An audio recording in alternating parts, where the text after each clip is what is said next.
Buka dulu sama doa ya. A'udzubillahi minasyaitonirrajim. Bismillahirrahmanirrahim. Rabbi shrah li sadri wa yassir li amri wahlul 'uqdatam min lisani yafqahu qawli. Rabbana zidna ilman warzuqna fahman bi rahmatika ya arhamar rahimin. Subhanaka la ilma lana illa ma 'allamtana innaka antal alimul hakim. Allahumma inna nas'aluka ilman nafi'an wa rizqan thayyiban wa amalan mutaqabbalan. Amin ya rabbal alamin. Bismillahirrahmanirrahim. Assalamualaikum warahmatullahi wabarakatuh. Alhamdulillahirabbil alamin. Alhamdulillahilladzi arsala rasulahu bil huda wa dinil haqq liyuzhirahu 'alad dini kullih. Segala puji hanya kepada Allah atas nikmat dan karunia-Nya. Alhamdulillah bisa ngaji bareng sama bunda-bunda yang dirahmati Allah. Sehat semuanya ya, Bunda. Alhamdulillah. Di tempat yang baik ini kegiatannya juga baik, orang-orang baik juga semuanya, Masya Allah. Mudah-mudahan juga kita pulang dalam keadaan baik, husnul khotimah semuanya, dan dikumpulkan tidak hanya di sini tapi kelak di dalam surganya insya Allah. Pengen ke surga semua ya Bu ya? Siap ke surganya sekarang?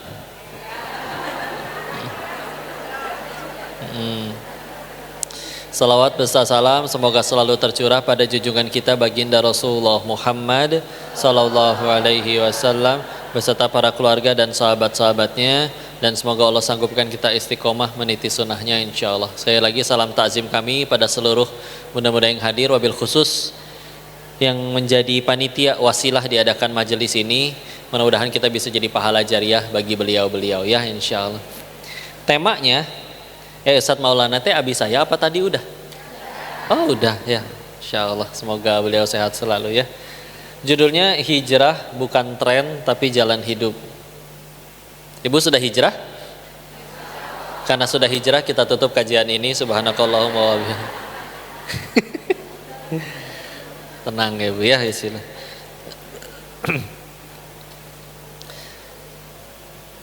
Intinya pada dasarnya ini tuh berlomba sama waktu Bu ya. Kita lihat dari data dulu ya. Ini data sahabat Nabi dari golongan yang sepuh-sepuh sedikit, kehitung jari. Yang paling terkenal paling cuman Abu Sufyan. Itu pun masih ada yang nggak tahu ya, siapa Abu Sufyan ya. Tapi yang lain-lain, contoh Walid bin Mughirah, Abu Jahal, itu sepuh-sepuh dari orang Quraisy. Mohon maaf ya, mereka mati kafir ya. Sedangkan yang muda-mudanya, anak-anak mereka itu jadi orang-orang hebat semua. Contoh anaknya Abu Jahal, ada namanya Ikrimah.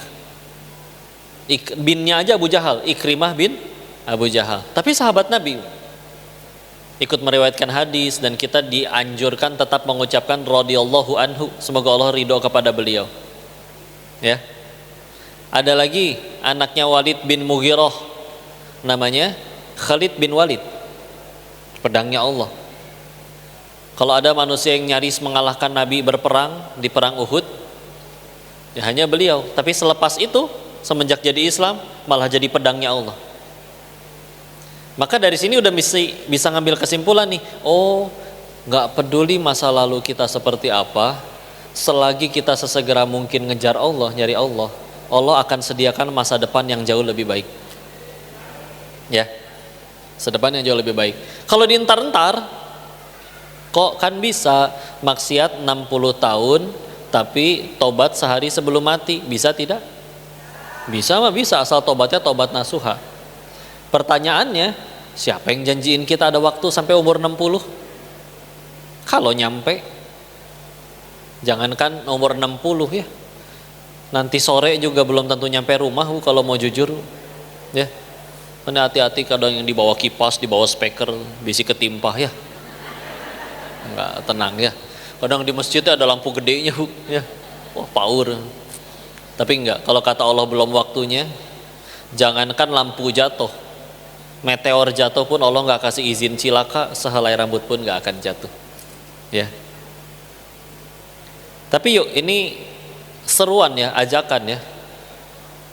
Gak peduli masa lalu kita seburuk apa, sesegera itu juga kalau kita ngejar Allah, Allah segera sediakan masa depan yang jauh lebih baik. Ya. Bahkan sampai ada nasihat seperti ini. Ada satu qaul seperti ini ya, barang siapa yang masa lalunya dalam kejahiliannya dia jadi orang hebat, ya. Jadi waktu masih ngaconya dia orang hebat. Kalau narkoba berarti dia bukan cuman sekedar pengedarnya, tapi bandarnya. Ya. Kalau dia pencuri bukan sekedar maling ayam, tapi nyuri gedung misalkan ya, apapun itu ya. Maka nanti ketika dia jadi muslim, jadi Islam, dia akan jadi tokoh hebat juga. Asal satu syaratnya, dia benar-benar mau belajar. Ya, benar-benar mau belajar Islam. Ya. Ini dibuktikan Umar bin Khattab sebelum masuk Islam orang hebat, disegani. Semenjak masuk Islam bahkan namanya ya bahkan terpilih menjadi penggantinya Abu Bakar As-Siddiq radhiyallahu anhu, padahal banyak sahabat Nabi yang masuk Islam lebih dulu. Ya. Tapi karena beliau ya begitu, punya kehebatan yang lain, maka akhirnya jadi naik. Ya. Makanya nggak ada yang ngalangin kita. Ada di kitab Riyadhus Shalihin Imam Nawawi di bab 2 ya, bab tentang tobat. Di hadis yang sahih ini cukup panjang, menceritakan orang habis bunuh 99 orang. Terus dia tanya ke seorang rahib, pendeta, bisakah Tuhanmu mengampuni aku? Dijawab, enggak bisa, kamu bla bla bla, dosa ini, bunuh ini. Enggak senang dengan jawabannya, rahibnya dibunuh. Jadi total 100 orang, ya. Setelah 100 bertemu ke seorang beriman, orang solih, orang muslim. Pertanyaan yang sama, bisakah Tuhanmu mengampuni aku? Jawabannya sederhana, memangnya apa yang menghalangi kamu dari tobatmu? Masuk tuh di pikiran, iya juga, apa yang ngalangin saya? Ini hati-hati ya bun, was-was syaiton. Allah sudah mengingatkan, inna kaida syaitoni kana do'ifa. Tipu daya syaiton itu lemah. Quran surat 4 An-Nisa ayat 76. Ya. Kapan baru jadi kuat? Kalau diladenin, kalau dilayanin, diikutin. Contoh, setan gak suka ibu ngaji kayak begini, setan gak suka ibu tobat, tapi dia juga gak bisa apa-apa kalau manusia tobat. Ada gak orang tobat nih, dikasih waswas sama syaiton, Allah gaya so iye tobat, biasa juga tiktokan, joget, sekarang mau ngaji, gaya lu, munafik, nanti juga maksiat lagi, waswas syaiton itu. Terus kita tetap gak mau, saya tetap pengen tobat, tetap ambil wudhu, tetap sujud, tetap pengen sholat. Emang setan bisa apa? Ibu di sliding gitu di tempat wudhu gitu, diciwit ginjalnya, lagi ruku ibu disuntrungin, enggak bisa apa-apa demi Allah.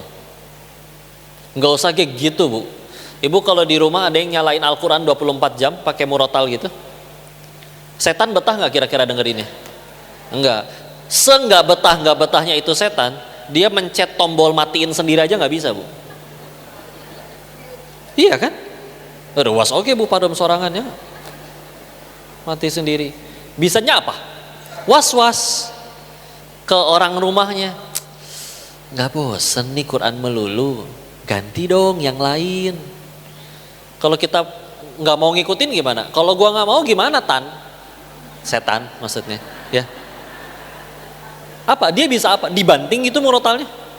Ibu nyalain TV 24 jam murotal. Kita nggak mau ganti gimana? Dicabut gitu kabelnya? Nggak bisa. Nggak bisa. Inna kaida syaitoni kana do'ifa. Tipu daya syaitan itu lemah. Yang kita lawan diri kita sendiri. Nggak ada yang ngalangin demi Allah. Ya. Was-wasnya ada yang tegas kayak tadi, Allah so iye tobat nanti juga maksiat lagi, munafik lo, nggak usah sok-sokan lah. Ada yang kayak gitu was-wasnya. Ada yang was-wasnya juga yang dalam bentuk lembut, yaitu pendosa seperti kita, layakkah dosa-dosa kita diampuni oleh Allah? Kan bikin kita, ya juga ya, aku tidak layak pergi ke masjid, aku tidak layak menutup tubuhku dengan seluruh pakaian ini. Sama hati-hati, itu juga was-was syaiton. Ya. Jadi sengaja dibikin kayak rasa tidak layak. Gimana berarti jawabnya? Kalau Allah memang nggak pengen ngampunin kita, Allah udah matiin kita kapan aja, Bu, gampang. Mudah nggak bagi Allah matiin manusia kapan aja? Mudah. Tanpa perlu kecelakaan, tanpa perlu tabrakan, tanpa perlu ditusuk orang. Kata Allah mau mati demi Allah. Ya. Makanya jawabnya pakai ayat Quran surat 35, surat Fatir ayat 45. Surat apa, Bu? Surat keberapa tadi? 35, ayatnya ayat ke 45 ya. Ayat terakhir dari surat itu. Surat itu totalnya cuma 45 ayat. Kalau di Quran yang mushaf yang standar di kiri atas pas sebelum Yasin. Karena 36-nya surat Yasin ya. A'udzubillahi minasyaitonirrajim. Walau yu'akhidullahu an-nas bima kasabu ma taraka 'ala dhahriha min dabbah. Yang ayatnya udah ketemu, lihat terjemahannya. Kalau sekiranya Allah menghukum manusia atas dosanya, jadi maksudnya kita bikin dosa, hukumannya langsung saat itu juga, Bu. Nggak dientar-entar. Maka apa kata Allah di terusan ayatnya? Allah tidak akan menyisakan makhluk bergerak yang bernyawa di muka bumi ini. Maksudnya berarti apa? Saya, bapak, ibu pantas mati atas dosanya, ya. Tapi kenapa ini masih ramai kayak gini? Ibu nggak punya dosa semua ya? Bukan. Tapi lihat terusannya. Walakin yuakhiruhum ila ajalim musamma. Akan tetapi Allah akhirkan sampai waktu yang ditentukan. Oh, kita teh lagi dikasih waktu sama Allah, ditungguin taubatnya. Coba lihat. Kalau berdasarkan ayat tadi, kan manusia nggak ada yang luput dari dosa. Dan kalau semuanya nggak ada yang luput dari dosa, sedangkan dosa tadi sekecil apapun layak membuat satu dunia itu kosong, mati tanpa ada orang lagi, berarti kan aslinya kita tuh pantas mati atas dosa kita. Berdasarkan ayat itu, betul? Cuman ini yang lagi ngomong aja dosanya banyak banget nih, Bu. Tapi kok nggak mati-mati? Bukan karena saya jago tobat, bukan. Bukan karena saya jago nyembunyiin dosa, bukan. Karena kata ayat itu, Allah nungguin kita, dikasih waktu sampai nanti ada waktunya. Di waktu yang itu udah nggak bisa nego lagi. Tutup buku, yang kecatat berapa, itu hukumannya. Tutup buku, kalau ada kebaikannya, itu juga ada balasan kebaikannya. Dikasih waktu kita. Ya. Makanya berdasarkan ayat ini juga tadi, kalau misalkan ada yang merasa, aduh pengen tobat tapi malu, gak pantas kayaknya bergaul dengan ibu-ibu, kerudungnya Masya Allah syar'i, aku mah masih, ya Allah gamis aja gak punya, mukena aja gak punya. Ada orang mau tobat kayak gitu, Bu. Terus dia jadi ngerasa minder. Maka ayat ini akan ngejelasin, kalau Allah ada gak pengen ngampunin kamu udah mati dari kapan. Makanya sederhana, ngelihatnya dua sudut pandang ya. Kalau sudut pandang diri, ya Allah, kalau memang Engkau sudah tidak pengen ngampunin aku bisa mati kapan aja. Jadi sederhana, setiap kita habis maksiat nggak mati, berarti Allah lagi nungguin kita tobat. Udah itu aja. Tinggal terserah kita, mau kapan nih tobatnya? Karena nggak ada notifikasinya. Nggak ada notifikasi ini sisa ampunan berapa kali lagi nih. Siapa tahu maksiat selanjutnya mati ya. Kalau ada notifnya kan enak ya. Kalau ngelihat orang juga kayak begitu. Misalkan kita ngelihat orang maksiat, terus cerita ke si kok saya ngelihat dia maksiat kok. Kita tinggal tanya balik aja. Yang ibu lihat abis maksiat, sekarang masih hidup nggak? Masih, gemuk malah. Ya, berarti hidupnya bahagia gitu ya. Maaf ya, bukan body shaming. Ya. Berarti sederhana, ya Allah yang punya langit dan bumi aja masih kasih dia kesempatan. Apa hak kita nentuin nerakanya orang? Kadang mah orang teh nanya, "Ya kok nerakanya belah mana tuh kok orang kayak gitu?" Ya Allah. Kalau Allah pengen dia masuk neraka, gampang matiin aja pas lagi maksiat, suul khotimah pasti neraka. Ya enggak? Kenapa dia masih hidup? Separah-parahnya coba. Yang mungkin kita lihat punten ya. Kadang kita nggak kepikiran kan, ya Allah ada orang korupsi segitu banyaknya, buat apa sih? Dibeliin makanan semua, emang muat perutnya? Dibeliin villa semua, emang kuat tiap hari pindah villa? Udah cangkel ya.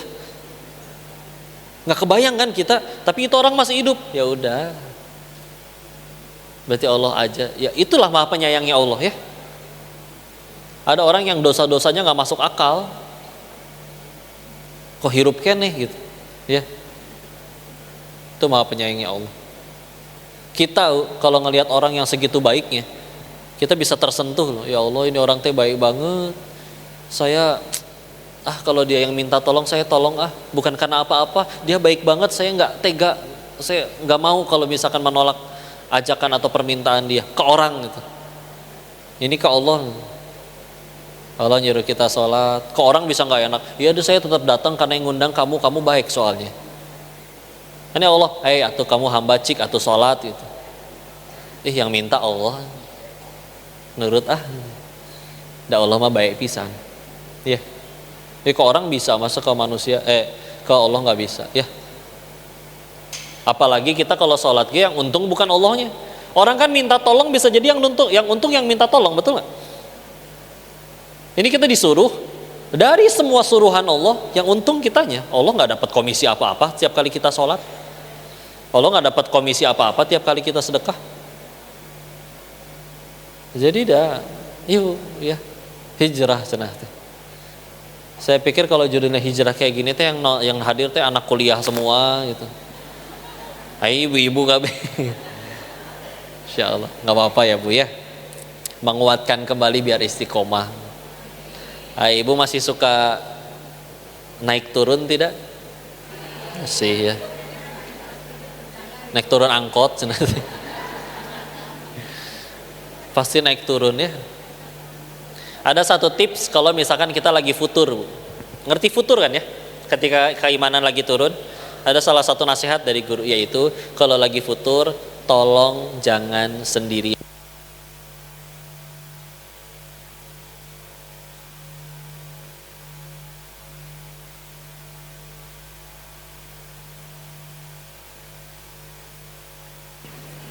Iya, habis baterai, udah kedap-kedip. Cek. Yang ini mah kedap-kedip. Oh ya, cek. Oke. Tuker ya Bu ya.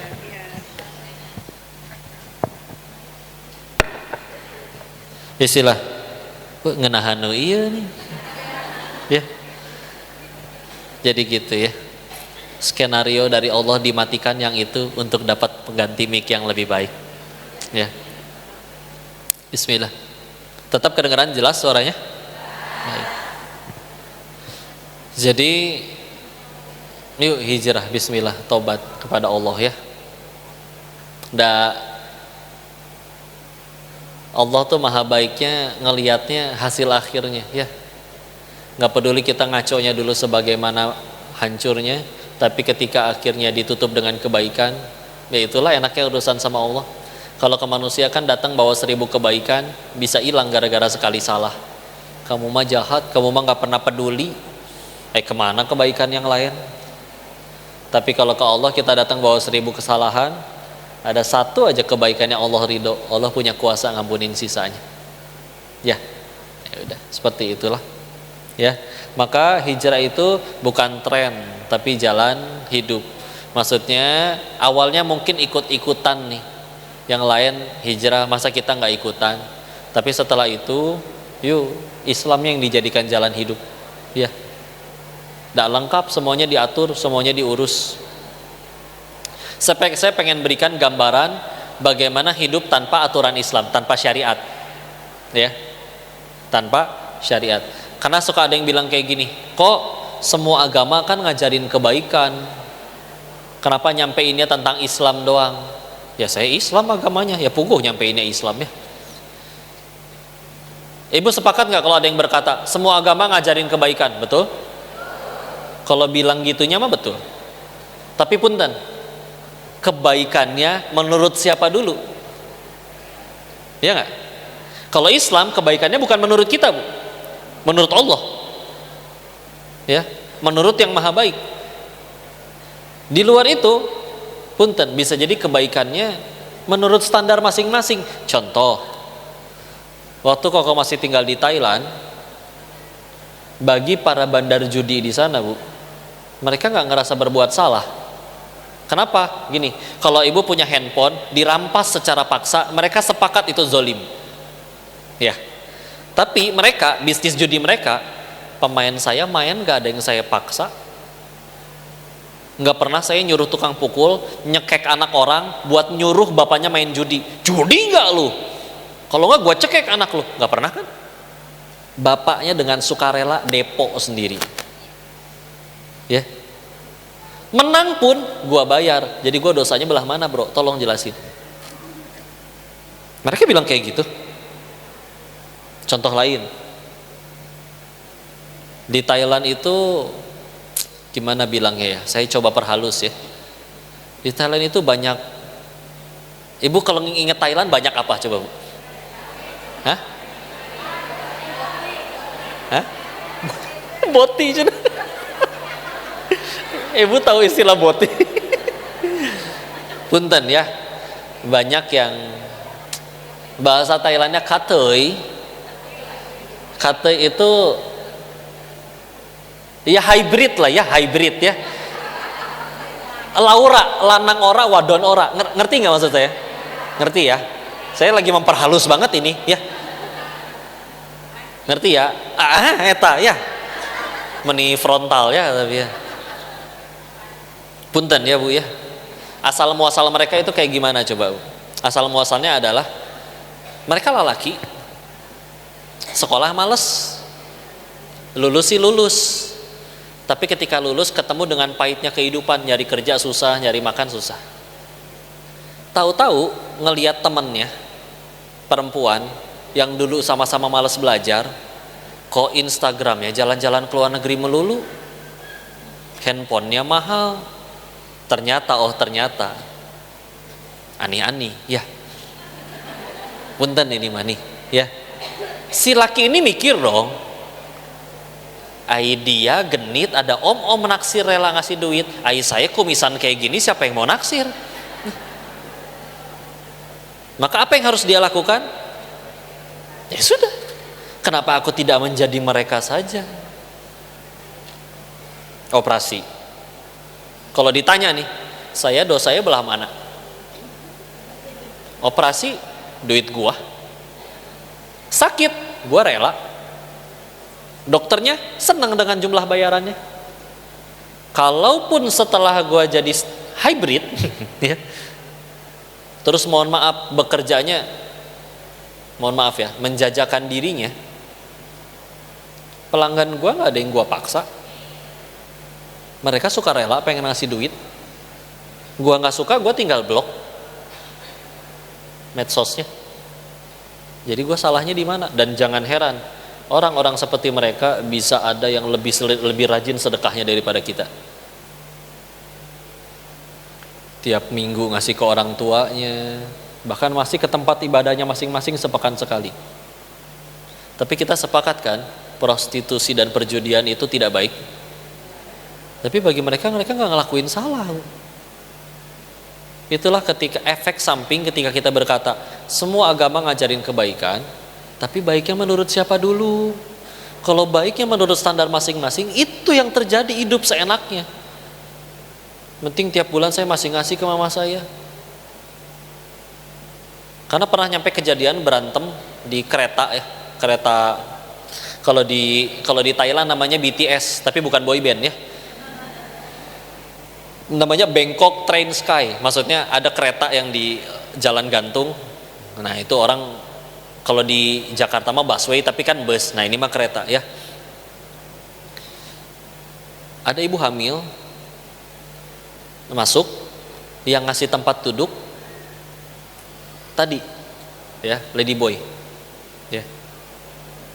Udah gitu dia nyindir, ada dari atribut dan pakaiannya adalah orang yang ya mohon maaf ya dari agama lain yang sering ke tempat ibadahnya ya.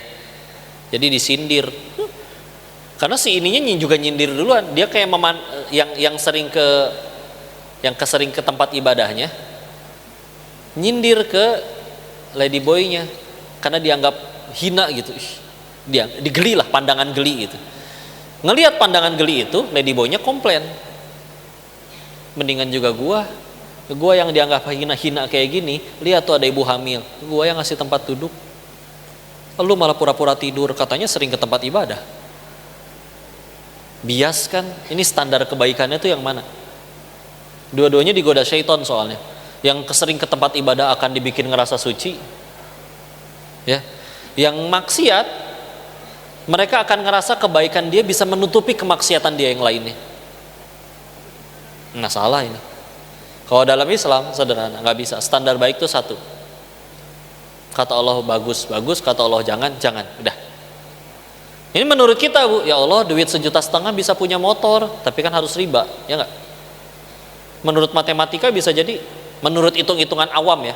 Wah, ini untung dong saya. Kalau nunggu punya duit 22 juta dulu beli motor baru kan nggak tahu kapan.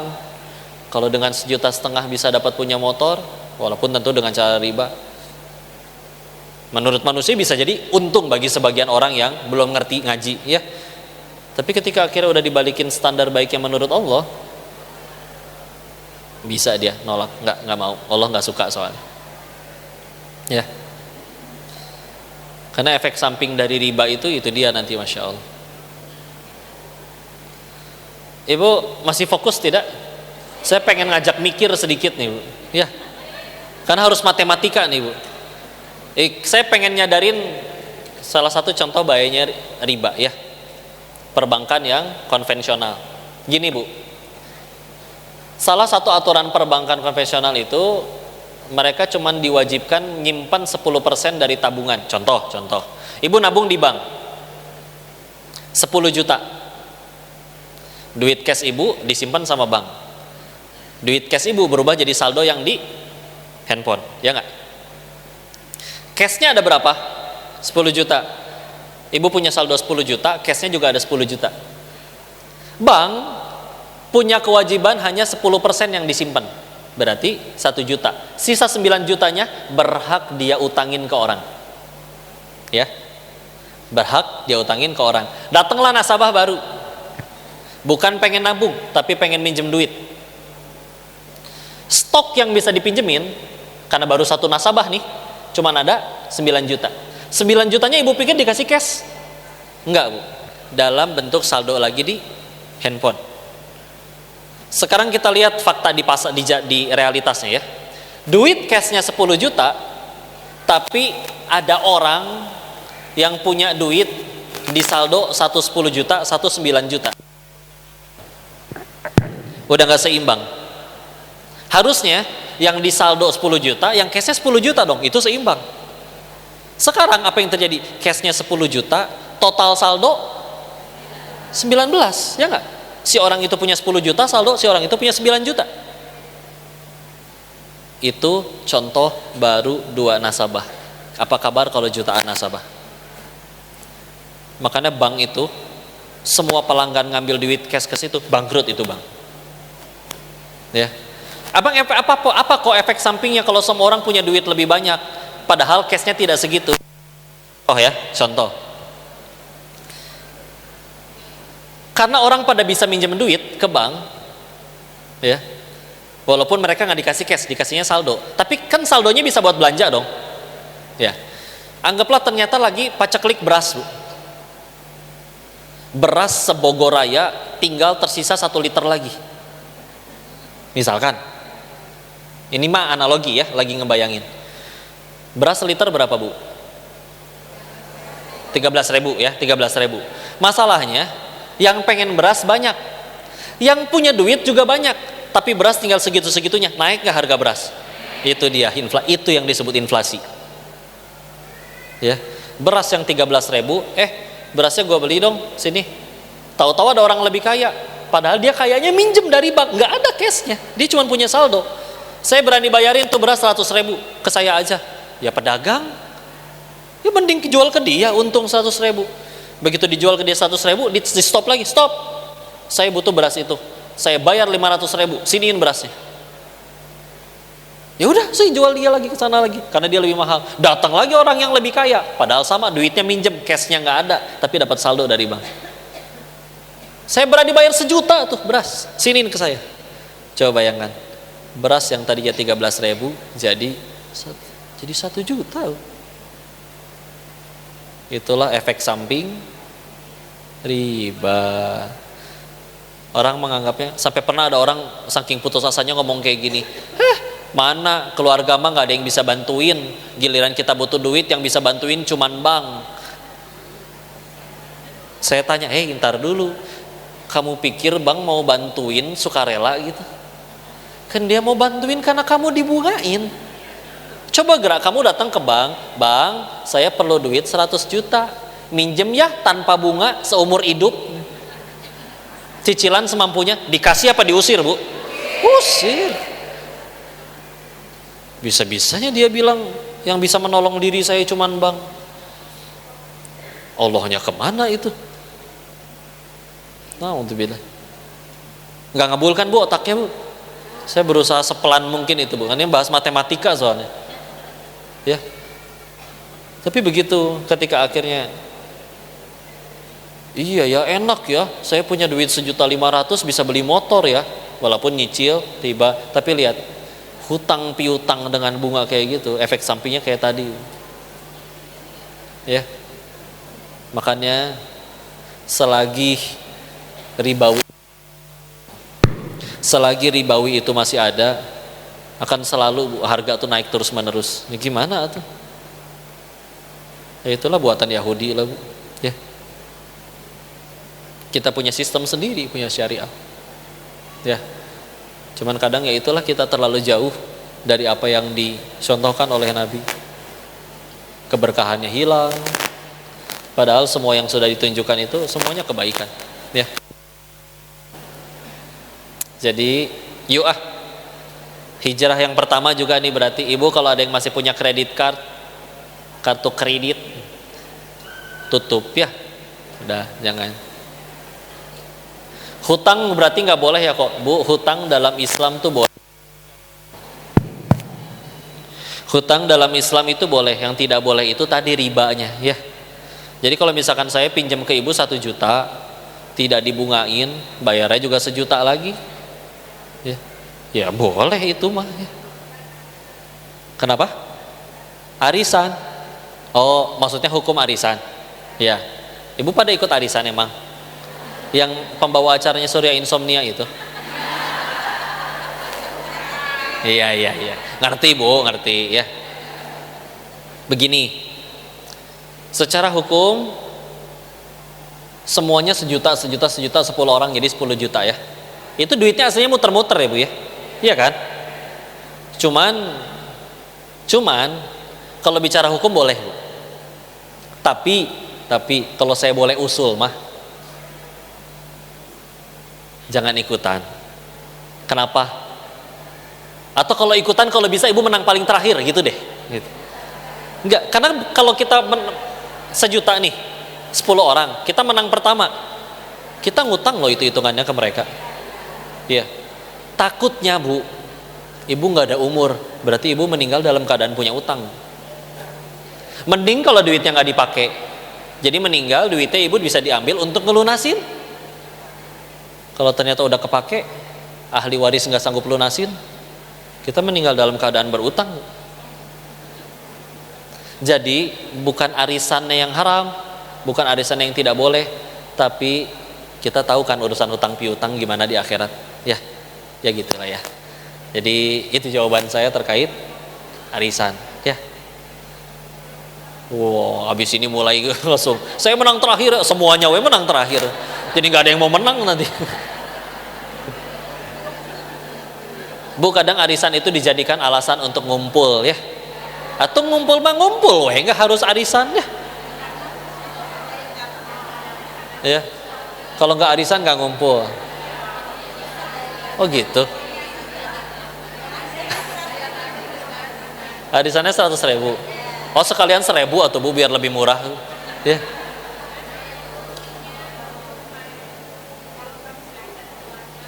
Iya. Ya balik lagi ya, hukum saya yang saya tahu, saya tanya ke guru-guru pun arisan boleh, Bu. Cuman ya kalau bisa menang terakhir mah menang terakhir aja.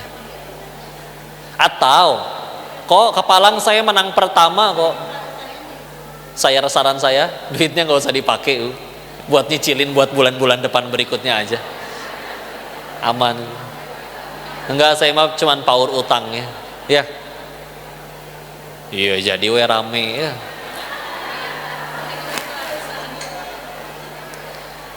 Siapa di sini yang tidak ikut arisan, Cum? Ya sih lebih sedikit, ya.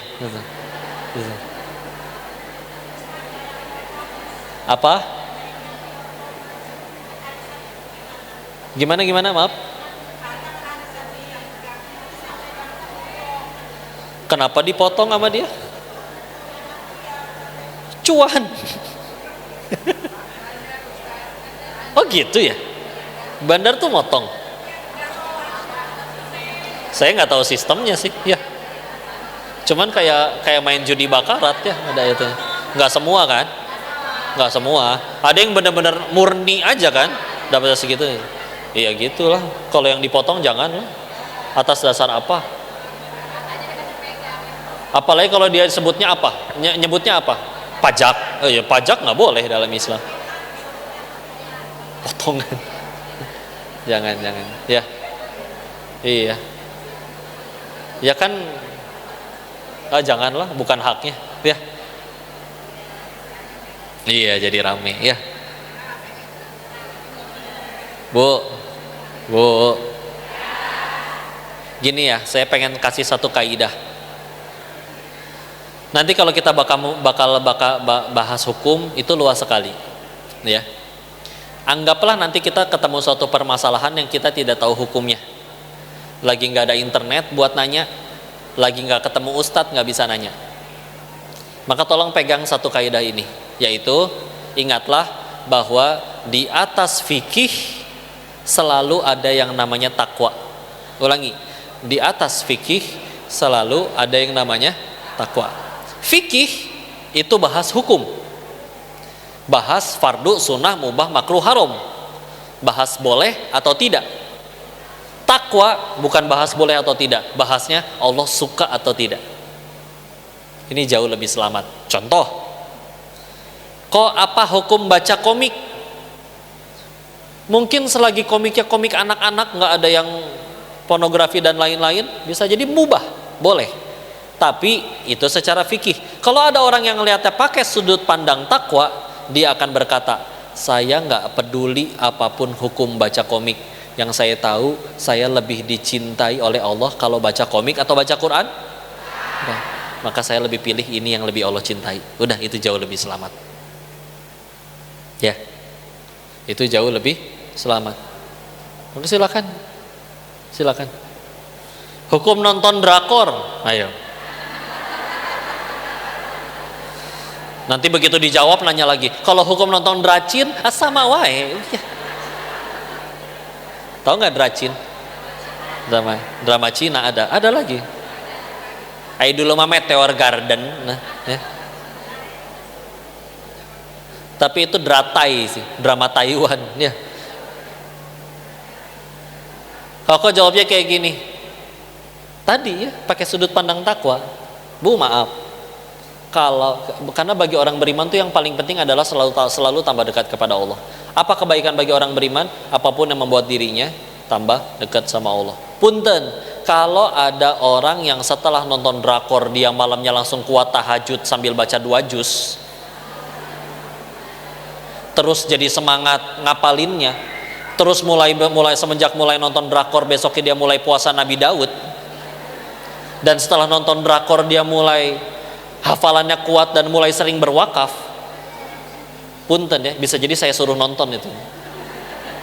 Sekarang jujur, dengan akhirnya nonton, bikin banyak ingat Allah dan lebih mudah ibadah atau justru lebih lalai? Udah gitu aja jawabnya. Ya. Sisanya mah udah pilihan. Ya. Karena nggak usah ke drakor, punten ya. Minum minuman keras haram tidak? Tapi ulama sudah memfatwakan tetap aja masih ada yang mabok tiap minggu. Ya enggak? Korupsi haram tidak? Semua memfatwakan haram, masih ada aja yang korupsi di negara kita. Jadi ya balik lagi, kita mah cuma bisa nasihatin. Sisanya ya ini dia ya. Walaupun begitulah, kadang 1000 fatwa ulama bisa kalah sama satu tanda tangan pemimpin. Ya. 1000 ustadz mengharamkan minuman beralkohol, satu tanda tangan mengizinkan bahwa minuman itu boleh dijual di restoran itu, jualan dia Bu, tanpa berhak digerebek. Ya. Ya, berarti kita berdoa ya, mudah-mudahan dapat pemimpinnya yang soleh, yang baik, ya. Gimana kok pengen supaya pemimpin soleh? Ini juga harus diluruskan Bu ya. Masalahnya begini, pengen punya pemimpin soleh itu tentu harapan semua orang. Tapi jangan sampai kita jadi orang yang sibuk maki-maki pemimpinnya, tapi kitanya juga nggak tambah baik. Karena begini, pemimpin itu cerminan rakyatnya. Punten ya Bu ya. Ali bin Abi Thalib pernah ditanya sama orang-orang di zaman beliau memimpin, wahai Amirul Mukminin, wahai Ali, kenapa di zaman Rasulullah zamannya lebih tenang, tentram, di zamanmu ada pemberontakan, ada konflik? Jawaban Sayyidina Ali apa Bu? Karena di zaman Rasulullah yang jadi rakyatnya aku, Abu Bakar, Umar, Utsman, dan orang-orang hebat lainnya. Di zamanku yang jadi rakyatnya kalian. Serius, beliau jawab kayak begitu. Maksudnya jadi apa? Yuk, nggak bisa kita sekedar maki-maki, tapi udah kitanya nggak tambah takwa, nggak tambah sujud, kitanya juga tambah. Ayo Bismillah. Punten ya Bu ya. Kita pengen punya pemimpin soleh. Tahu-tahu ngelihat video TikTok ada kecelakaan truk mie instan. Bukannya ditolongin, digondol abis itu truk mie insannya. Jangankan mie insannya, handphone supirnya masih bocos berdarah-darah, hilang ikut dicolong ke orang. Ya Allah, kita masih jadi rakyat yang kayak begitu. Enggak semua, yang soleh juga banyak. Tapi kalau ternyata rakyatnya masih nyolong kayak begitu, tahu-tahu pengen punya pemimpin yang gak nyolong, gimana bos? Kudu sambil atau yuk. Kok tapi tetap aja dia jahat, saya mah nyolong paling mie instan, dia nyolong satu negara kelaparan.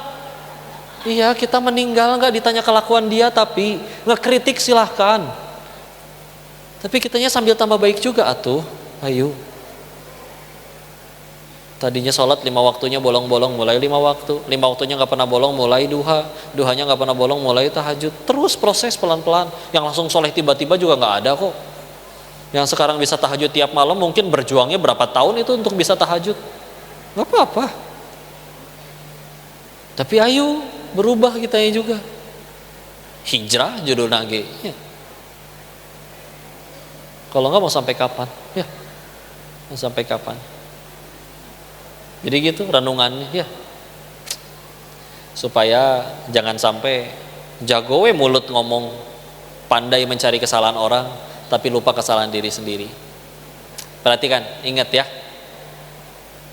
Jangan punya mata seperti lalat. Lalat itu ditaruh di taman bunga, dia tetap pergi nyari sampah. Betul? Lalat namanya juga.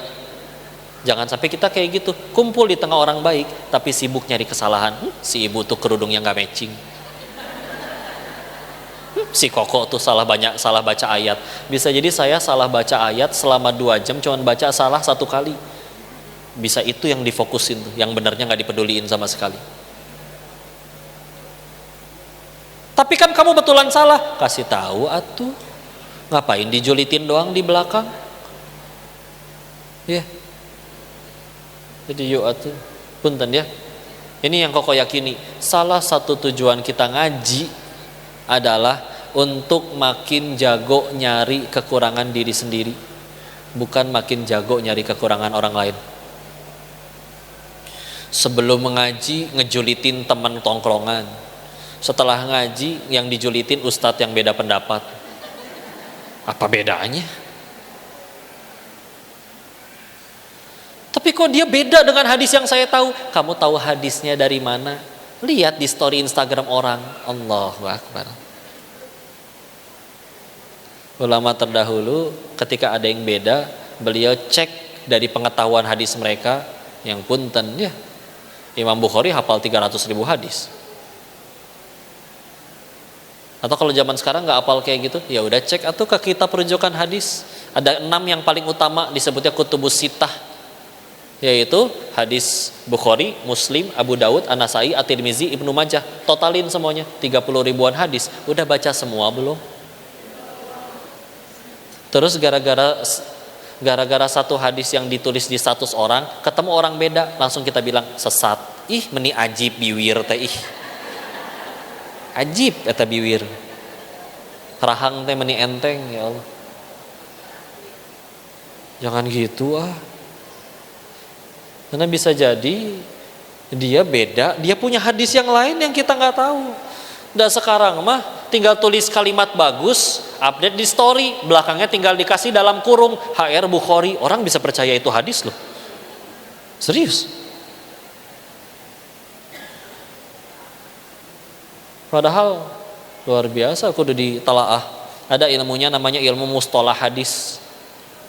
Untuk ini bisa mentakhris, ini mencari tahu ini hadis sahih atau tidak. Ya.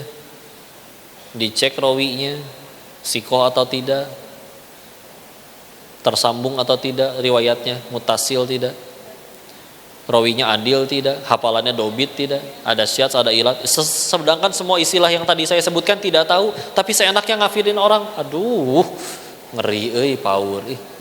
Jangan gelut wae ah. Ingat gak Palestina gak bisa dijajah itu kapan? Ketika Islamnya masih bersatu. Musuh Islam tahu ini kalau bersatu terus gak akan bisa direbut. Akhirnya mau gak mau gimana? Pecah belah dulu aja mereka biar berantem satu sama lain. Udah gelut wae. Jadi gampang jadi melemahkan ya. Bu. Kalau keluarnya telur meskipun dari pantat ayam, diambil nggak? Ambil. Iya kan? Kalau keluarnya mohon maaf, tapi dari pantat presiden, ada yang mau ngambil? Nggak ada. Jadi jangan fokus, jangan karena kita nggak suka orangnya terus semua yang dia sebut salah. Udahlah, kok hatinya begitu amat? Ya, kita punya hati itu. Ya kita ngaji itu untuk makin jago nyari kekurangan diri, bukan makin jago nyari kekurangan orang. Orangnya beneran punya kekurangan kok, meninggal nggak ditanya kelakuan dia, hey, ditanya kelakuan masing-masing. Beneran salah, ajak makan, traktir, kasih tahu pas berduaan. Ngapain mempermalukan di hadapan orang, maki-maki? Ya. Nggak enak didengarnya juga. Ya.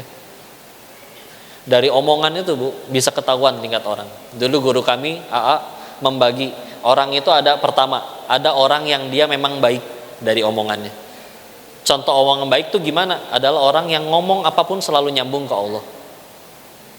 Hujan, alhamdulillah Allah turunkan hujan, ini subur, tanaman, segala macam. Mau kepleset nggak jadi, alhamdulillah Allah yang tolong. Kalau Allah tidak ingin kita celaka, siapapun ingin mencelakai tidak bisa. Nyambung ke Allah terus, ya. Ya Allah ini udah berbuah pisang, ya Allah dari cuman satu tunas bisa jadi pisang segini banyak manis-manis. Ini kan nutrisinya banyak, sedangkan nutrisi itu adanya di tanah dalam bentuk vitamin, mineral. Kita nggak mungkin makan tanah. Allah ciptain tanaman, diambil oleh akarnya, dipindahin ke buah, buahnya bisa kita makan. Ya Allah, nyambung ke Allah itu. Itu orang yang baik. Ada orang yang kedua yang biasa saja. Orang biasa itu biasa ngomongnya peristiwa. Cuaca cerah ya. Ini kadang nggak dosa, tapi kadang sia-sia. Luar biasa ya bola tadi malam. Andai aja itu nendangnya ke kiri, udah lewat, diomongin nggak berubah skornya. Ya. Nggak berubah lagi skornya. Kecuali tiap kita omongin skornya berubah gitu. Tapi enggak ya. Sebentar, internetnya terputus. Ya. Jadi ya udah, kembalikan kepada Allah. Ada orang yang biasa saja. Yang selanjutnya ada yang apa lagi? Ini ada orang yang dangkal. Yang dangkal itu serba negatif aja pikirannya.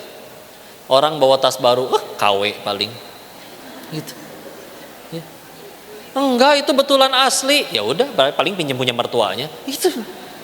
Nggak suka orang dapat kebaikannya nggak suka.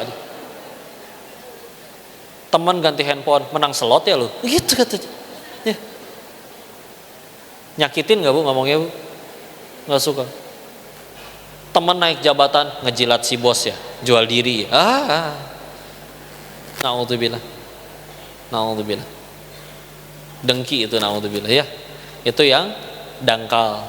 Ada satu lagi, orang rendahan. Orang rendahan ciri ngomongnya kayak gimana? Selalu isi omongannya tentang saya, dan saya terus. Dunia tuh hanya tentang dia. Hati-hati ya, ini Imam Ghazali dalam kitab Ihya Ulumuddinnya mengingatkan ini penyakit hati, ini bahaya. Apa-apa selalu tentang saya. Ya. Nanya, "Jeng, Bu, anaknya udah hafal berapa juz?" "Alhamdulillah hafal 1 juz." Terusin. Biar kayak anak saya kan ngajarin. Jadi dia nanya itu hanya untuk mukodimah. Ya. Berangkat ke masjid pengajian, di masjidnya ada gambar di sajadahnya ada gambar Ka'bah. Tiba-tiba dia nunjuk, "Waktu itu saya sholat belah sini nih."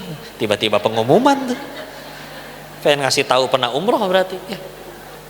Udahlah. Capek ya. Nemenin anak-anak karya wisata ke kebun binatang, lihat gajah. Ih, gajahnya lucu ya, kayak lambang ITB. Ibu tahu nggak suami saya lulusan ITB? Pengumuman deh wae. Ya.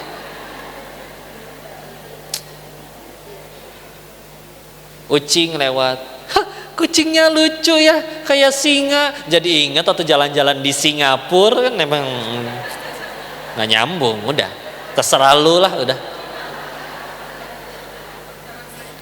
Didengarnya enak atau enak? Sering dengar yang kayak gitu? Kedengaran jelas suaranya?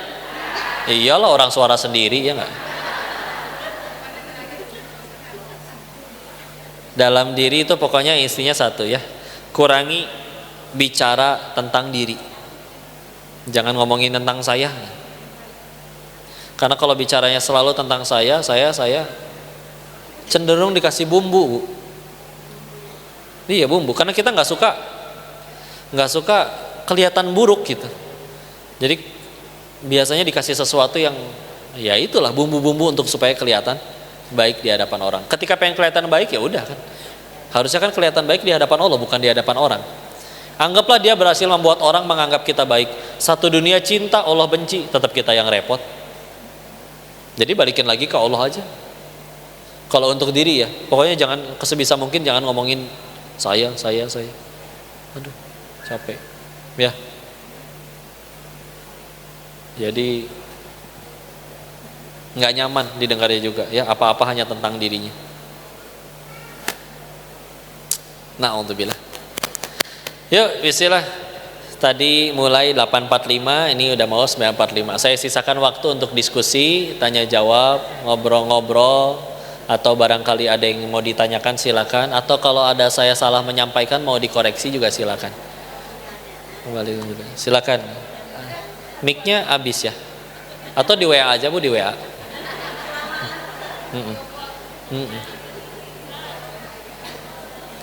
Iya Bu, satu-satu bentar. Ini dulu bentar ya. Insya Allah waktunya masih panjang. Ibu habis ini ada jadwal lagi nggak kemana? Asik. Cek. Oke nih ada nih. Nah, yang mau nanya berapa pertanyaan Ustadz? Secukupnya waktu kita. Secukupnya waktu ya. Katanya 10 boleh berarti ya Ustadz ya. Wah.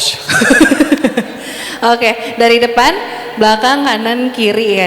Ibu. Kalau yang nanya banyak, pilih yang wajahnya paling menderita dulu aja. Oh, ntar saya cari dulu satu-satu berarti nih. Siapa tahu lebih urgent gitu. Ya bener. Maaf bercanda ya Bu ya. Bercanda ya Bu. Mangga Ibu dari mana? Lalu langsung apa? Assalamualaikum warahmatullahi wabarakatuh. Waalaikumsalam warahmatullahi wabarakatuh. Saya Latifah dari MTM Al Hidayah. Ya. Ini Ustadz, tadi Ustadz menyampaikan bahwa seperti ada orang-orang yang katakanlah transgender seperti itu. Ya. Tapi dia sodakohnya paling banyak kepada orang tua. Lalu bagaimana dengan? Tapi dia apa? Iya, seperti transgender, dia pekerjaannya katakanlah termasuk tidak halal. Tapi ya, dia Ustadz juga menceritakan dia sodakohnya paling banyak kepada orang tua. Lalu bagaimana dengan sodakohnya itu kepada orang? Apakah tetap memiliki pahala atau bernilai atau bagaimana? Terima kasih. Assalamualaikum warahmatullahi wabarakatuh. Baik, bismillah. Mangga. Jadi satu-satu dulu ya. Satu-satu dulu. Jadi gini, ibadah itu ada yang sah, ada yang diterima. Beda ya. Kalau sah gampang, tinggal syarat dan rukun terpenuhi. Walaupun ingat, salah satu tanda kalau pengen supaya bisa sah dan diterima, ya dia beriman dulu kepada Allah. Ya, anggaplah dia muslim misalkan. Ya, kita sholat bisa jadi sah, meskipun lupa rokaat, tapi syarat dan rukun terpenuhi. Tapi kalau sholat kita diterima atau tidak, nah ini bahasan yang beda. Gimana caranya biar diterima? Niatnya benar, caranya benar. Niat benar itu gimana? Ikhlas lillahi ta'ala, nggak pengen dipuji orang, nggak pengen dipuji tetangga. Dan juga caranya ngikutin yang dicontohin Rasul. Contoh, aku pengen niat tambah takwa, makanya tadi aku sholat subuhnya 6 rakaat. Nggak bisa, karena niatnya benar tapi caranya salah. Jadi kalau ada yang kayak Robin Hood atau kayak tadi ya, nyari duitnya tidak halal tapi dipakai untuk kebaikan, kalau secara hukum yang tadi ya berarti tidak diterima. Walaupun misalkan nih ternyata nih ada orang dia non muslim, terus ternyata niatnya bener, pengen bener-bener nolongin orang, caranya juga bener dengan bisnis yang halal dipakai untuk ke panti asuhan misalkan, itu memang tetap Allah biarkan ada balasannya, tapi balasannya hanya di dunia. Kalau kita balasannya itu ada dua nanti, di dunia dan di akhirat. Makanya kadang jangan heran ketika misalkan ngelihat ada yang mohon maaf non muslim tapi sedekahnya banyak banget, terus dia bisnisnya makmur lancar, ya wajar, karena dia ternyata menafkahi 1000 orang karyawannya, dan juga ya tadi Allah balas di dunia dalam bentuk makmurnya atau sejahteranya dirinya misalkan. Ya, seperti itu. Wallahu alam bishawab. Iya, oke. Gimana Ibu, sudah cukup jelas? Oke, ada lagi? Oh, dari ibunya. Mangga. Yang dari tadi ya Ibu ya. Ini dari tadi ya. Mangga Ibu dari mana?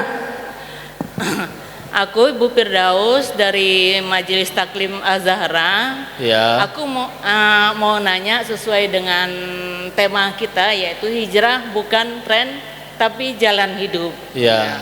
Setiap bulan Muharram, Ya. saya ingin terus berusaha untuk memperbaiki diri gitu. Amin. Tapi bagaimana ya Ustaz? Saya ingin memperbaiki diri, ingin mengajak pasangan saya gitu. Ya. Karena pasangan saya itu kan ya walaupun gimana dia laki-laki, dia harus lebih kuat gitu ya. Betul. Kita mengajaknya juga harus bagaimana? Karena kita punya keturunan yang kelak bisa mencontoh mana yang baik, mana yang buruk gitu. Ya. Bagaimana itu, Ustaz? Ya, Makasih. baik, Assalamualaikum warahmatullahi wabarakatuh. Waalaikumsalam warahmatullahi wabarakatuh. Kalau pertanyaannya gimana cara mutlak untuk mengubah seseorang, masalahnya yang punya kuasa ngasih hidayah cuman Allah.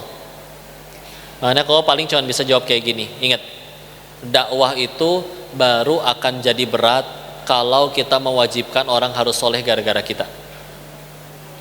Ini nih, saya bakal berat ketika misalkan ini habis kajian ini ibu-ibu harus soleh semua. Gimana caranya? Ya, ini saya meninggal nggak akan ditanya berapa orang yang datang hari ini, tapi saya akan ditanya apa niat kamu dakwah di masjid ini hari ini. Yang datang satu niat saya benar tetap jadi pahala. Yang datang rame gara-gara rame saya jadi sombong, saya hancur. Bisa jadi ibu-ibunya dapat info, dapat manfaat, dapat amal soleh, dapat pahala, saya yang remuk, digeprek di nerakanya Allah. Makanya kalau ada yang berkata, pernah ada yang nanya gini juga Bun, kalau saya punya teman, walaupun ini bukan suami istri ya, dibilang teman, kalau saya punya teman saya ingetin sholat selama 30 tahun temenan, dia masih nggak mau sholat udah 30 tahun. Apa komentar saya? Selamat, berarti pahala ibu 30 tahun dakwah ngingetin orang. Ingat, kita baru dapat pahala, contoh ngingetin sholat, kita baru dapat pahalanya nggak nunggu orang itu sholat dulu. Setiap kali kita beres ngingetin dapat pahala, betul? Coba bayangin ketika kita udah ngingetin 1000 orang, 1000 orang nggak ada yang jadi mualaf, terus begitu mati Di gerbang surga ada spanduk, yang boleh masuk sini cuman yang sudah memualafkan 1000 orang. Gimana ceritanya? Tapi ini Dr. Zakir Naik lagi di Indonesia ya. Misalkan beliau puluhan tahun ceramah nggak ada satupun yang mualaf, ketika niatnya lillahi ta'ala tetap jadi pahala itu. Ya. Kebayangin kalau misalkan kita ngingetin baru dapat pahalanya nunggu orang soleh dulu, ya masa cair pahalanya nunggu lama kayak gitu dulu ya. Tapi daripada misalkan nih ngingetin sekali, hey misalkan kayak gini ya Bu, hey Bu sing soleh, ibu langsung soleha semua sampai mati, ya nggak akan ada pengajian lagi karena udah soleh semua. Iya ya nggak? Tapi kan kita dapat pahalanya setiap kali ngingetin ya. Misalkan kita nasihatin teman, sahabatku atau suamiku atau istriku atau anak-anakku, ayo sholat, mereka langsung sholat sampai ya. Tapi gara-gara kita ngingetin terus setiap hari, berarti pahalanya tiap hari. Pernah ada kayak begini ya Bu, ada seorang ibu, dia sudah sepuh, jadi pipisnya harus dipispot, pispotnya dibawain ke kasur sama anaknya, dan pipisnya sering sekali, 10 menit sekali, kadang 5 menit sekali. Jadi kadang harus bangunin anaknya, dan si ibu ini minta maaf, nak maaf ya 5 menit sekali jadi harus ngurusin pipis mama. Anaknya anak soleh Bu. Dia malah jawab kayak begini, nggak apa-apa mama, berarti 5 menit sekali aku dapat pahala. Jadi kalau kita punya anak nanti, punya pasangan yang seumur bersama dia kita jadi ingetin tiap hari, ya berarti kita dapat pahala setiap hari. Kapan atuh kok biar gimana pengen dia berubah? Masalahnya itu dia yang kita nggak bisa atur, terserah Allah. Suatu saat dia baik, kitanya nggak usah ngaku-ngaku, ngilang aja. Jadi istilah.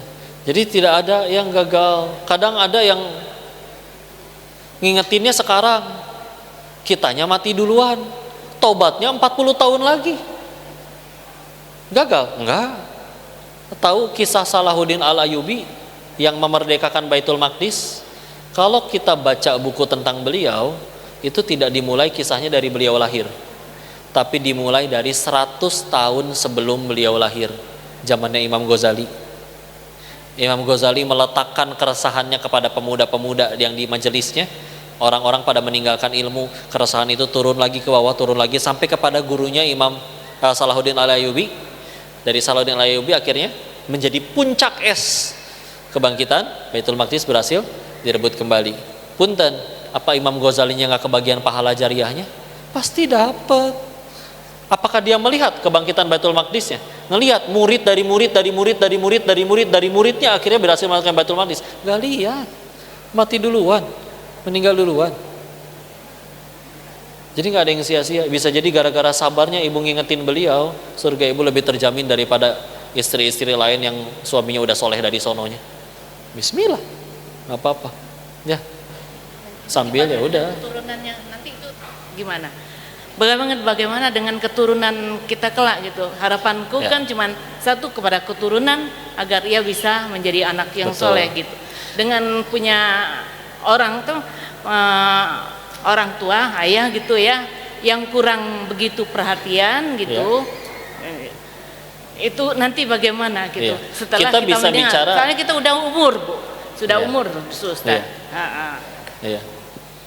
Ya begitulah umur ya, bisa jadi saya yang mati duluan ya. Tapi begitu ya, begini.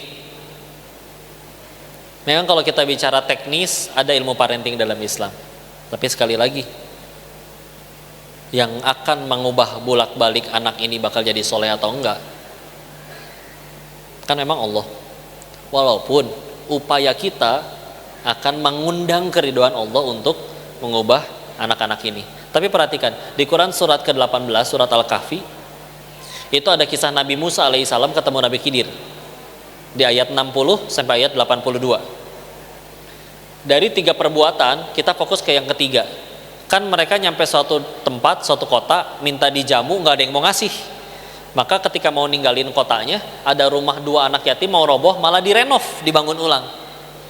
Di ayat 82-nya dikasih tahu ke Nabi Musa, kenapa engkau melakukan ini? Dijawab, ini kehendak Tuhanmu dan karena wakana abuhuma soliha, karena ayah anak ini soleh. Bahkan kalau Buya Hamka nerjemahinnya apa? Di kitab tafsir Al-Azharnya, karena orang tuanya soleh. Punten, kalau mau jujur, kita khawatir sama anak wajar. Nanti gadget gimana, teknologi gimana, tapi bismillah. Alhamdulillah anak kita punya Allah. Kita bikin tangan dan kakinya pun enggak. Jangankan tangan dan kaki, bikin alisnya pun enggak. Jangankan bikin alisnya, jangankan bikin orang, gambar orang juga kita petot. Nggak bisa gambar, ya. Tapi terus gimana? Tugas kita tinggal melayakan diri kita di hadapan Allah. Bismillah. Ya. Lihat, anak-anak tadi tidak diceritakan anak-anaknya soleh. Yang diceritakan soleh adalah orang tuanya. Bahkan ada salah satu kitab tafsir yang menyebutkan yang ternyata soleh adalah ayahnya punya ayah lagi, punya ayah lagi, punya ayah lagi. Jadi nggak langsung ayahnya, tapi 7 turunan ke atas. Jadi kalau ada orang yang suka bercanda, kayaknya 7 turunan, mungkin dari tafsir ayat itu. Dan tolong perhatikan, ibu bangun rumah siapa yang ngebangun? Tukang. 2 anak yatim ini, rumahnya mau roboh, Allah utus 2 orang nabi untuk jadi tukangnya.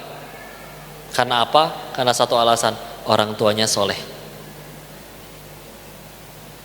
Bismillah. Ya. Dan alhamdulillah yang soleh ibunya. Karena di sini yang lagi ngaji ibunya nih. Bukan punten ya. Kalau ayahnya yang soleh, masih ada peluang anaknya belum tentu soleh loh. Lihat Nabi Nuh alaihissalam, anaknya Kan'an kena air bah. Tapi perhatikan dalam sejarah kalau sudah ibunya yang soleha. Istrinya Imran, Hana, soleha. Anaknya Maryam. Maryam, soleha. Anaknya nggak cuma soleh, Nabi Isa alaihissalam. Khadijah radhiyallahu anha, soleha. Anak-anaknya wabil khusus Fatimah. Ya. Fatimah, soleha. Anak-anaknya Hasan Hussein. Dan kadang ketika dibilang, pengajian teh banyakan ibu-ibunya, bismillah, ini kalau ibu-ibu soleha semua, jadi baik generasi negeri ini. Bismillah. Ya, rahim peradaban kalian itu. Ya, kadang ini yang bertanya, ibunya, bismillah. Kalau Allah sudah ridho dengan perjuangan ibunya mendakwahi orang-orang sekitarnya, dan Allah menganggap ini sudah cukup untuk mengundang keridhaan Allah, bismillah. Walaupun bahkan nanti cara anak ini soleh itu macam-macam. Ada yang anak ini baru soleh, mohon maaf, setelah dipenjara dulu.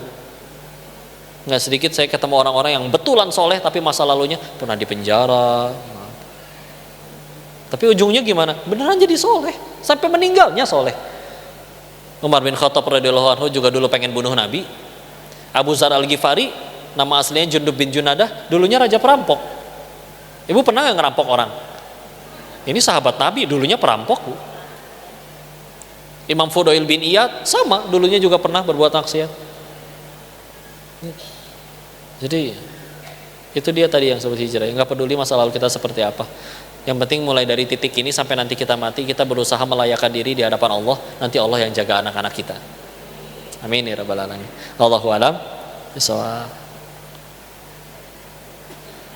Terima kasih Ibu. Amin ya rabbal alamin. Jangan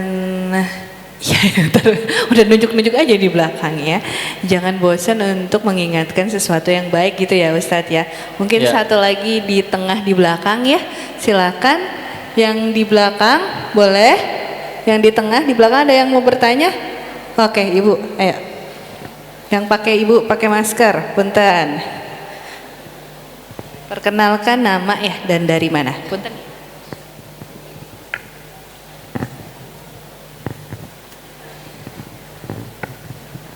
Assalamualaikum warahmatullahi wabarakatuh. Waalaikumsalam warahmatullahi wabarakatuh. Nama saya Wulan. Ya. Kok saya mau nanya masalah hijrah yang relate sama hijrah tema ini ya. Titik balik apa yang bikin ini flashback ya. Titik balik apa yang bikin Ko Denis ini memutuskan untuk hijrah? Ya. Ya, makasih. Baik, makasih. Bismillah. 2 jam lagi berarti ya. Silakan Ustaz. Satu jelas hidayah, Bu, pertolongan Allah. Saya nggak tahu, tidak ada kebaikan pada diri ini. Bisa jadi ini mah doa orang tua, atau doa orang tuanya orang tua, atau bahkan mungkin doa orang baik yang pernah saya jahatin. Saya nggak tahu, saya pernah berbuat jahat kepada siapapun itu, ternyata orang yang saya jahatin ternyata orang soleh betulan. Jadi bukannya doain yang buruk-buruk, malah doain yang baik. Allah pengen saya jadi pahala jariah bagi beliau. Mungkin orangnya udah wafat, mungkin orangnya udah sepuh, tapi gara-gara yang didoain ini lagi ngaji, pahala jariah ngalir kepada beliau. Wallahu alam, nggak tahu.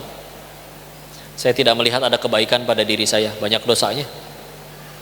Ini ibu-ibu masih mau duduk dengerin, cuman bukti bahwa Allah tuh maha menutupi aib aja. Kalau dibuka Allah tahu saya kalau sendirian ngapain aja. Ya. Tapi ya sudah. Pada intinya yang namanya dunia itu masih bisa bosan. Awalnya saya mulai dari kebosanan. Contoh, kalau hari ini ibu terima duit 100 juta senang, coba ibu terima duit 100 juta setiap hari bertahun-tahun, kesenangannya berkurang. Ya kan? Sama kayak misalkan ibu doyan banget dengan satu makanan, misalkan nasi goreng misalkan.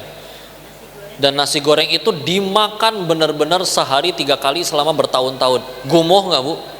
Mau gumoh itu asli. Ya, gitu ya, udah belenek ya. Selagi judulnya dunia bisa kayak gitu. Jadi awalnya itu dia. Oh, saya dapat uang banyak di sana, haram tapi jelas. Tapi ketika terus menerus timbulnya kebosanan timbulnya nanti jenuh, kegelisahan. Waktu itu saya mikirnya, oh mungkin saya cuma kurang kaya. Saya bergaul dengan yang lebih kaya. Ternyata yang lebih kaya masalah hidupnya lebih aneh-aneh. Kita lagi makan, dia bisa iri ngelihat di seberang restoran kita makan ada warung tenda. Di warung tenda yang jelas makanannya tidak semahal di restoran kami makan, itu dia bisa iri ngelihat ada pemuda yang nyuapin jeruk ke mulut ibunya. Dikupasin, serabut putihnya dicabutin, dianterin ke bibir ibunya. Ketika ibunya selesai ngunyah, tangannya siap menerima buangan biji dari mulut ibunya. Dia bilang, anak gua nggak pernah tuh kayak begitu. Kita coba hibur, anak lu kan kuliah di London, kuliah di Jerman bro. Kalau nggak minta duit gua nelpon di reject, anak tuh kurang ajar. Bini lu kan baru lo beliin BMW bro. Nih supir baru kirim foto dia lagi berzinah bawa berondong di mobil itu. Hidupnya kayak gitu bu, aneh-aneh. Pada intinya mereka nggak pengen selamanya hidup kayak begitu. Masalahnya lebih aneh-aneh. Si bodoh ini berpikir, nggak, pasti ada orang yang di bidang seperti ini, judi, tapi tetap berakhir dengan bahagia. Hidup tua dikelilingin kekayaan, rumah hangat dikelilingi anak cucu yang tampan, cantik, pintar, berprestasi semuanya. Sambil biruluaidain kepada dirinya, bakti kepada orang tua. Saya keliling kasino-kasino yang ada, cari pendiri-pendirinya kemana. Ini pendirinya kemana? Udah mati kena HIV AIDS. Pindah lagi tempat. Ini pendiri kasino ini kemana? Kan masih di penjara, dikhianatin anak buahnya. Ada nggak sih yang masih sampai detik ini tetap kaya dan happy ending gitu, berakhir dengan bahagia, husnul khotimah lah bahasa kitanya mah ya? Ternyata nggak ada. Ada yang tetap kaya doang ada, tapi ada yang ya sila. Kasih Mati lagi. Ada yang tetap kaya, tapi agak gila karena anak-anaknya mati overdosis narkoba semua. Dunia mulai membosankan, yang ada di sana nggak pengen selamanya hidup di dunia seperti itu. Yang udah benar-benar lama tidak ada yang berakhir bahagia. Saya udah kehilangan alasan untuk tetap di sana. Pilihannya berhenti sendiri atau Allah paksa buat berhenti. Ya udahlah. Tapi takut dulu mau berhenti kayak gimana? Ninggalin duit segitu banyak, mulai lagi di Indonesia dari nol. Akhirnya ya udah. Allah kasih lagi dia di tempat judi, di kantor kami, di kasino ya, lihat handphone. Kalau orang bosan kan lihat handphone, lihat YouTube, belum nyari belum ketik apa-apa, belum pencarian apa-apa, tapi ada video agim di situ lagi bahas rezeki. Janin itu dalam perut ibunya emang udah bisa nyari rezeki, kerja nggak bisa, sholat nggak bisa, tapi ibunya makan apapun diolah masuk ke dalam perut si anak. Pertanyaannya, itu janin yang datang mencari rezeki atau rezeki yang mendatangi janin? Rezeki datengin janin. Terus kamu udah gede, bisa kerja, bisa sholat, bisa sujud, bisa minta sama Tuhanmu, segitu ragunya sama Allah. Asli kayak ditampol itu mas saya. Karena dulu ngerasa so pinter, karena tidak nemu ada orang yang lebih, ada anak seumuran yang lebih kaya dari saya, itu nggak nemu.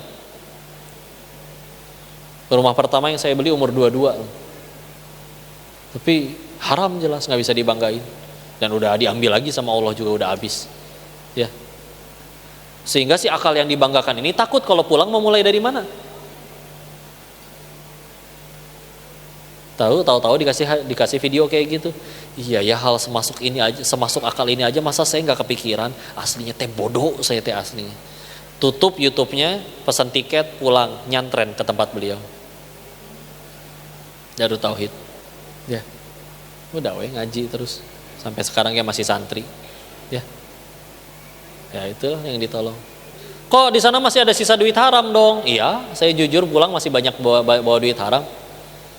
Tapi mungkin kata Allahnya gini, cenah mau tobat, masa sisa uang haramnya disimpan kene, nggak sanggup ya buangnya ya. Ya Allah, nggak sanggup ya Allah, terlalu melekat di hati. Tenang, akan kukirimkan bala bantuan. Jadi saya banyak ditolong orang. Siapa yang datang menolong? Tukang tipu datang semua, ya. Nggak usah nyari bisnis, langsung ada yang datengin. Lu berhenti bisnis yang di Thailand, harus mulai dong bisnis di Indo. Kita teman dari kecil, ini proposalnya, lu tinggal taruh duit segini, tiap bulan gua kasih keuntungan segini. Menguntungkan bukan? Kata saya teh, apa ini jawaban dari hijrahku? Begitu ditransfer sampai hari ini, batang hidungnya tidak terlihat lagi, hilang orang teh minggat ya. Ada yang sama-sama jujur, bangkrut. Intinya mah habis. Kita memulai lagi dari benar-benar tinggal di Bandung waktu itu, Car Free Day di Dago, jualan kaos kaki, duduk di trotoar, ngemper. Pandemi, nggak boleh jualan lagi, nggak boleh pada keluar. Akhirnya saya ngelamar kerja, lowongan yang paling dibuka lebar ketika pandemi apa coba sob? Kurir. Karena orang pada pesan online semua jadinya kan. Kerja di JNT naik motor nganterin paket. Ingat hari pertama bawa 67 paket, ngetok-ngetokin pintu, tok tok tok, paket. Waktu itu mah Bu, pas buka pintu nggak ada yang berkata, iya nganterin kok Denis, sahasia, boro-boro, kenal ge enggak bro, ya. Yang ada ge geheng, papanasan tiap hari. Bu hargain kurir ya Bu ya. Kurir itu jas hujan cuma satu, mereka mending buat barang antaran ibu daripada buat badannya. Luar biasa kurir itu, ya. Udah ngerasain sendiri soalnya, ya.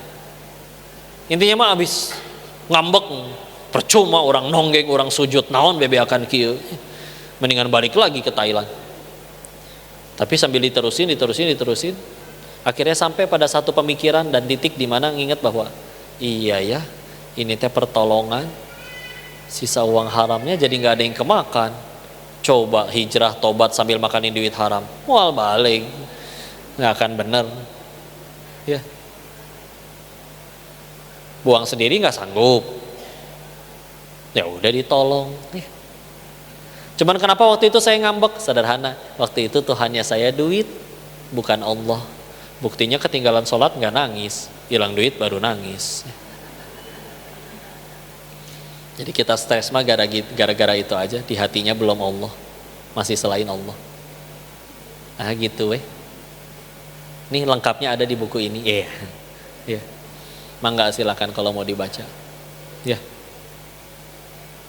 Wallahu a'lam bishawab. Ada lagi? Cukup? Habis ini apa dulu, Din? Hah? Presentasi apa dulu nih? Ya udah, sok saya serahkan dulu ke MC lagi dulu ya. Oh gantian. Ibu baca gerakan bibirnya beliau aja ya. Maaf ya Bu. ininya punten punya Ustadz. Iya. Oke, satu lagi dicas. Habis jadi gantian. Oke, ibu-ibu, para jamaah sekalian, jadi Ustadz Dennis Lim ini mempunyai salah satu program yang bernama Masjidku. Nah, untuk Teh Dinda, mangga kami persilakan untuk presentasinya.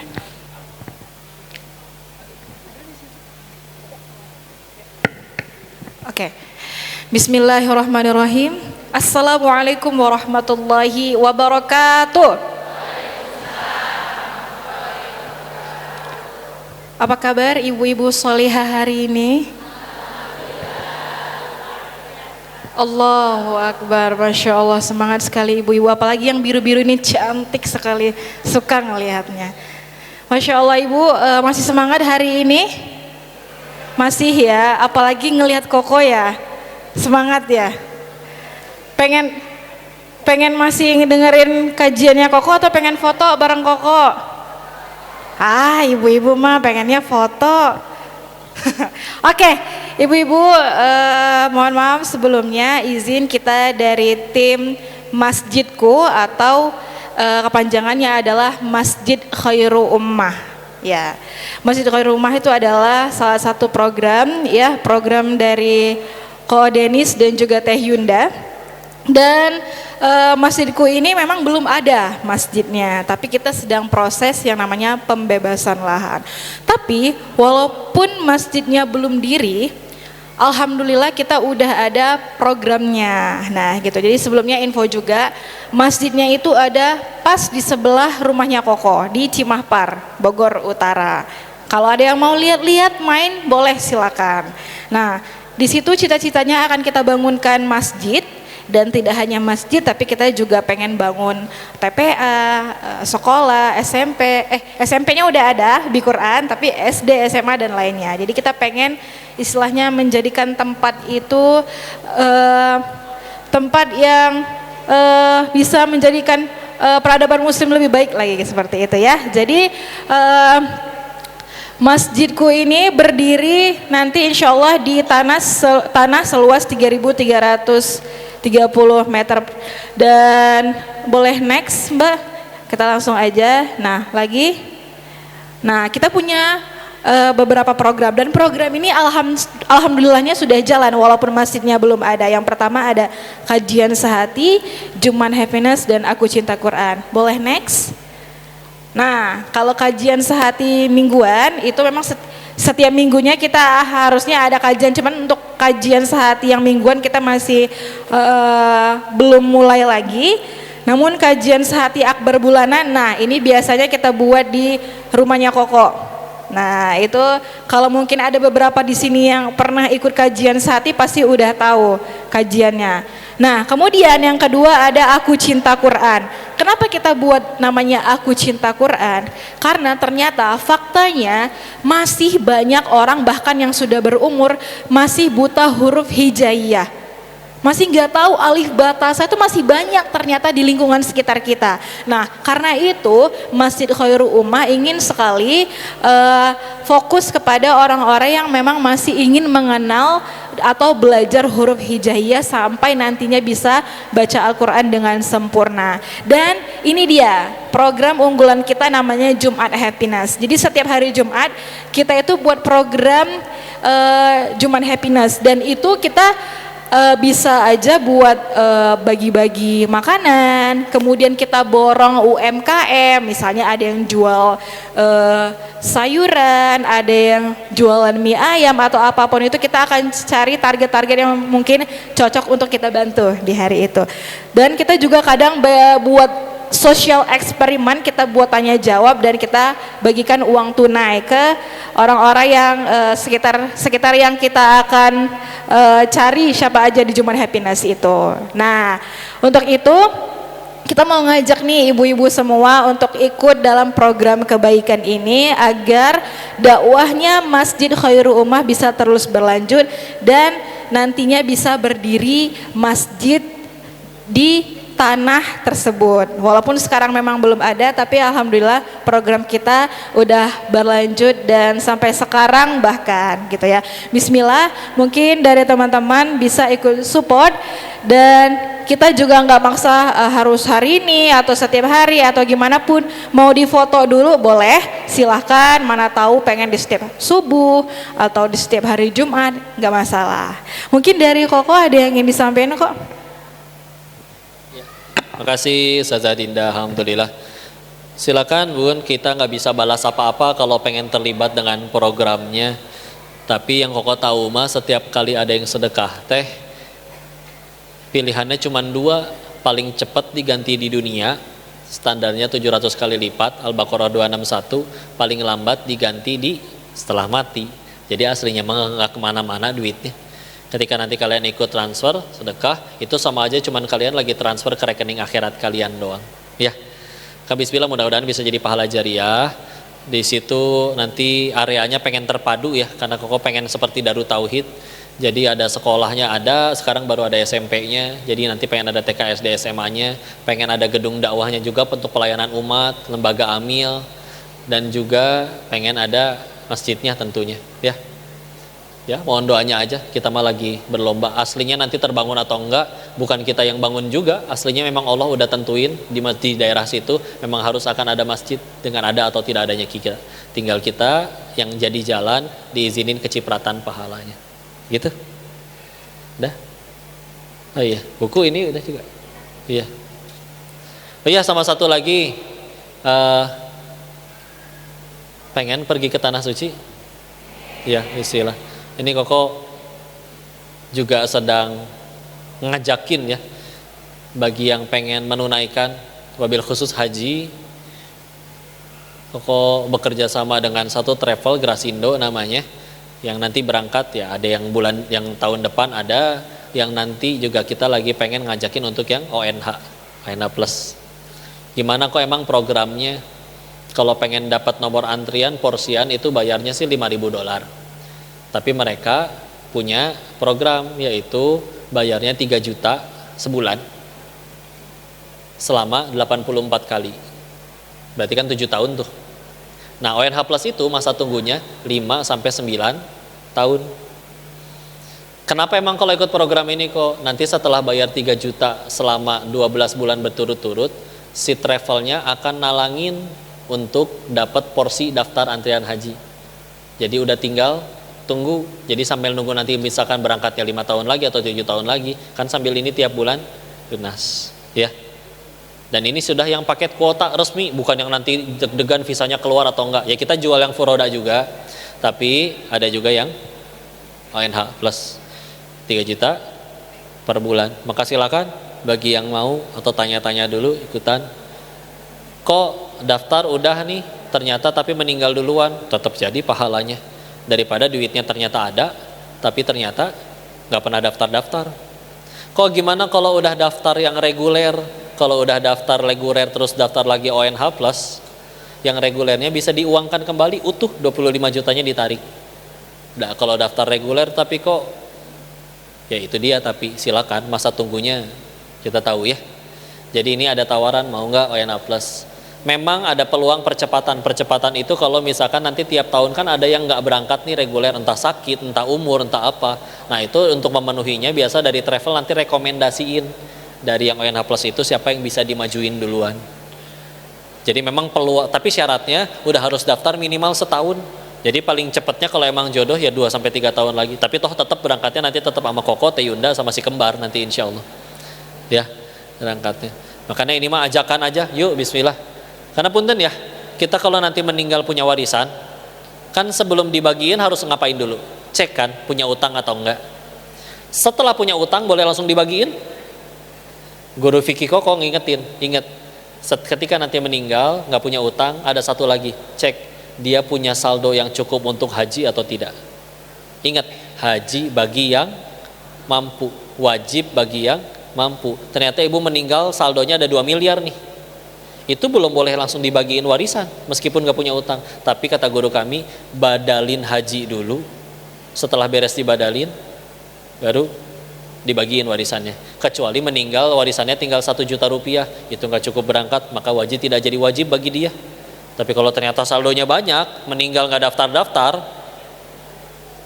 itu juga ternyata secara fikih harus ada orang yang badalin dulu, baru boleh dibagikan. Ya, secara hukumnya seperti itu. Sisanya, yuk bismillah. Tapi kalau ada yang mau, kita berangkat bareng ya. Brosurnya atau apa ya bisa diambil situ. Ini buku juga silakan. Katanya kalau bukunya nanti dapat, boleh foto sama tanda tangan katanya. Tapi fotonya kata saya nggak harus sama saya, ibu mau selfie sendiri juga boleh. Tanda tangannya juga nggak harus tanda tangan saya, ibu mau tanda tangan masing-masing juga boleh. Ya, sisanya mah adalah gitu aja. Mudah-mudahan kita bisa diundang semuanya ke Tanah Suci. Barakallahu fikum. Saya kembalikan lagi kepada MC kita. Barakallah. Assalamualaikum warahmatullahi wabarakatuh.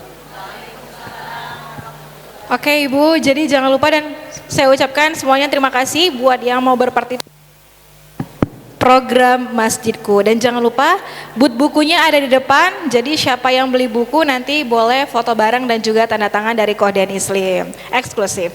Terima kasih. Wassalamualaikum warahmatullahi wabarakatuh. Alhamdulillahirabbil alamin. Jangan dulu pulang, sebelum kita penutupan kita bermuhasabah diri dulu bersama Ustadz Denis Lim untuk memimpin doa bersama-sama. Kepada Ustadz kami persilakan.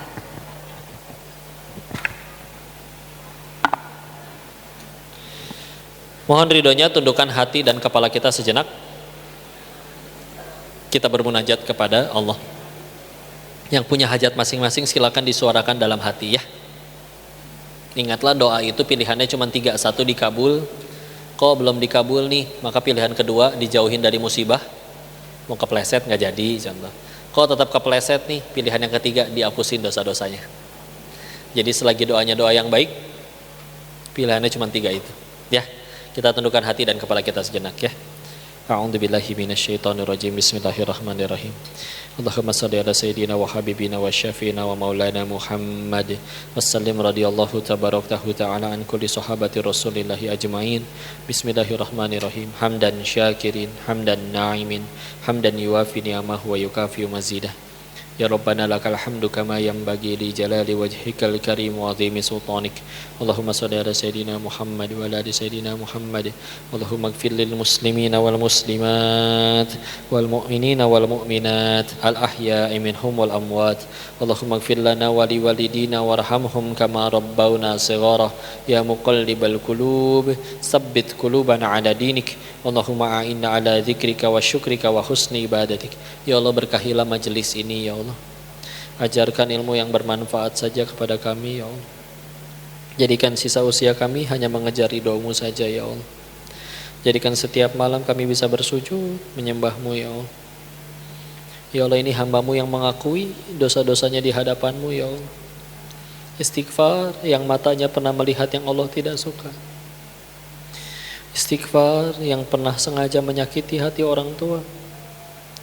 Istighfar yang masih mendahulukan selain Allah, meninggalkan sholat untuk sesuatu yang tidak penting.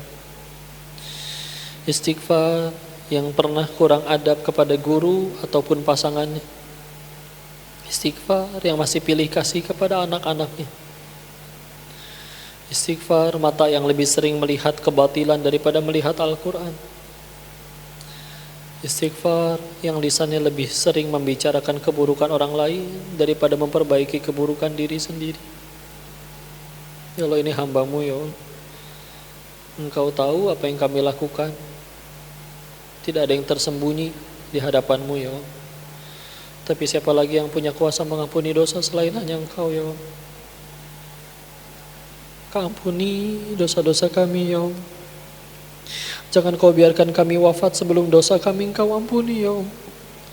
Jangan Kau biarkan kami wafat sebelum taubat kami Engkau terima ya Allah. Ya Allah, ini hamba-Mu yang takut terpisah dengan orang-orang yang kami sayang ya Allah. Karena mereka dihukum dengan neraka-Mu ya Allah. Namun juga apa yang bisa kami lakukan ketika melihat mereka dihukum ya Allah. Bagaimana kami bisa menyelamatkan jika Engkau malah berkata, apa amalanmu? Apa yang membuatmu merasa layak bisa menyelamatkan orang lain? Sedangkan amalan kita sendiri belum cukup untuk menyelamatkan diri kita masing-masing.